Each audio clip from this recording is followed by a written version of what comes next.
natin sa kanya. Momot. Oh! Hindi, ganda naman. Ano? Monty. Monty. Ah, di ba? Hi, Monty. Where am I Monty. now? Monty ang munting moth. Eh. No, hindi siya munti. Ang galaki niya nga i-compare sa mga moth na iba. Baka naman kasi hindi yan moth. No, moth siya. Ganyan yung ulo ng moth. Parang siyang butterfly, pero hindi. Kasi mas parang, alam mo ba, may meaning tong moth. Kasi di ba ang mga butterfly? Nagano? Ano tayo?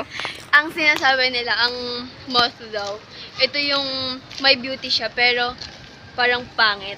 Parang ano yung panlabas nila. Oo. Ah. Pero maganda talaga siya compared sa mga butterflies na. Sa Alam mo labas yun? yung maganda lang. Oo. Wow. Pero ang moth, may mas magandang nadudulot kaysa sa butterfly.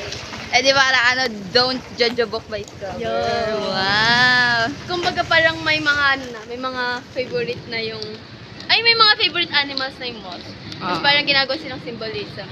Wow. As being pretty. Wow. Inside and out. Na? Wow! Na! Kahit hindi ka fully butterfly. Kasi ang butterfly, di ba, ang sign niya is beauty, ganyan. Oh, parang, oh. Ang beauty lang po. Oh, pero ang moth, beauty inside and out. Wow. Kahit kahit may, yan, ganyan yung itsura mo. Hindi ka ganun kagandahan. Grabe ka naman sa tsura mo. Hindi ganun kasi yun, kahit hindi ka kagandahan. Pero, you know, maganda ka pa din. Tignan mo yung wings niya, kahit sira, ang ganda niya pa din. Yeah. Yun ang masasabi ko. Yes. Yes. Ang ganda mo, moth. Kasi hindi pala tayo nahagip ng ano, ng camera. Camera. Huwag mo mamay din, mga kang tanga. Hindi yan. Sa YouTube lang yan. Tok, ino mo. Uy, ipopost ko yung mga video na nasa cellphone ko sa YouTube. O, post mo na. Halos lahat. Naka-only mo lang ah. Oh. Look at this one! What if kainin niya ni Maui?